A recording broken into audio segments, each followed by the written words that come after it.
I fell in love with Russia when I first visited in the 1980s as a schoolboy. There was something epic about it. It was the Soviet Union then. Its government claimed to be leading humanity to a brighter future where all people would be equal. The changes since the fall of communism have been equally epic. Today, Moscow has more billionaires than any other city on the planet. But just as Russia seems to be catching its breath after all those changes, it turns out it's facing a hidden crisis. In the first 6 months of 2005, Russia's population fell by 500,000. According to the government's own statistics, by 2050, it could lose up to half of its people. The trouble is that Russia combines a developed world birth rate with a third world mortality rate. Life expectancy here is 56 for men, which is the same as Bosnia or Bangladesh. And the rise in mortality here over the last 10 years is unprecedented in a developed country. It's as though the country is at war.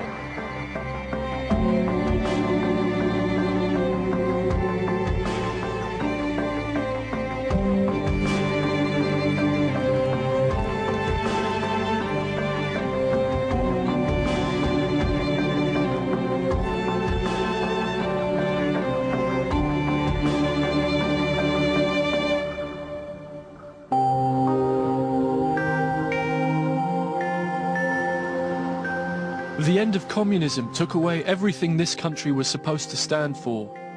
Now a new nation is emerging. I wanted to see if I could find out what kind of place it's becoming and why its people are dying in such numbers. My search took me through Russia's least reported territories to see what's become of its citizens. My name is Boris Dobryakov. Welcome, Иваново. Мы текстильный град. Нас называли русский Манчестер. When communism collapsed, it hit places like Ivanovo particularly hard. The central planners had decreed that this would be the textile center of the whole Soviet Union. Now half the mills are closed, and 2/3 of the population live on less than £60 a month. The plan was that by brutalizing the economy in this way, from 1991 onwards, having economic reform, throwing people out of work, that a Darwinian process would occur where the economically fittest would survive. Gradually, economic success would spread through the country and re-employ all the people who have been thrown out of work. Well, it's 15 years later, Poland's now a member of the EU. And where's Russia? This place looks like it looks like a bomb hit it in 1991 and everyone went away.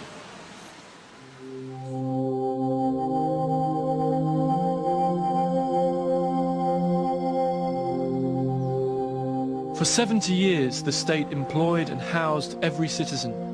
It may not have provided freedom, but it offered its people a sense of direction. Сынок, у нас раньше войны не было, сейчас бомб. Помойку, и люди спят по помойке. Правильно я говорю? Правильно я говорю? Я дам адрес. Вот приезжайте на 10-ю санаторную и посмотрите, что делается с помойками. Это ходит табунами при демократии. Most Russian people had become pretty skeptical about the promises of communism by the time it ended. But after 1991, tens of millions were abandoned to the most brutal effects of the free market. Astonishingly, the average life expectancy for a Russian man dropped by 7 years.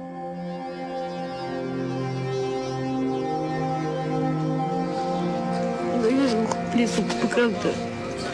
Я себя не вижу в экране-то. Подожди, вот иди в экран-то, вот. Я же вижу себя.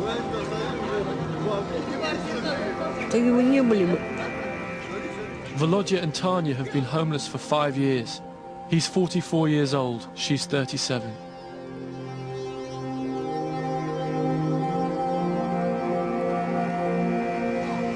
До этого работал официанткой. Это что, прошлое. Потом все спилось, честно сказать. Потому что он пил. А он Володя, почему вы? Что ты за ним? Не надо. Говори правду, говори правду. But the root of the demographic crisis is not just the fact that people are dying. It's also that Russians aren't having enough children. Last year, President Putin came to Ivanovo to open a brand new maternity hospital and admitted that the demographic crisis was threatening the survival of the nation. The government's even resorted to offering people extra benefits to encourage them to have big families, an old Soviet tactic. The birth rate's barely half what it needs to be to keep the population stable, and that's only part of the problem. Каждый второй рождается заболевшим, то есть имеет диагноз болезни при рождении.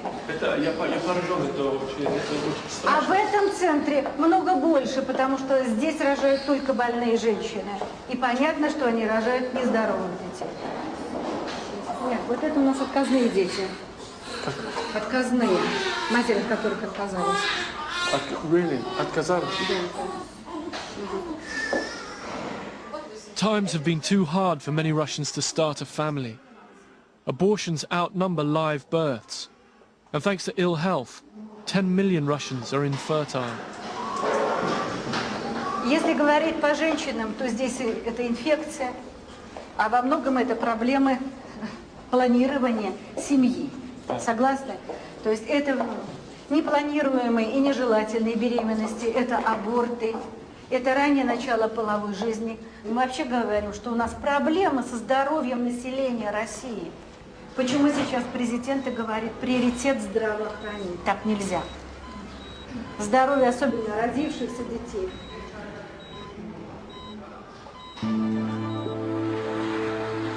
As I left Ivanovo, I felt I'd seen few of the supposed advantages of the free market. And worse, it seemed to me that the dying population was evidence of a deeper sense of hopelessness. I wondered what had happened, that people had grown reluctant to have children, and some even seemed to have lost the will to survive.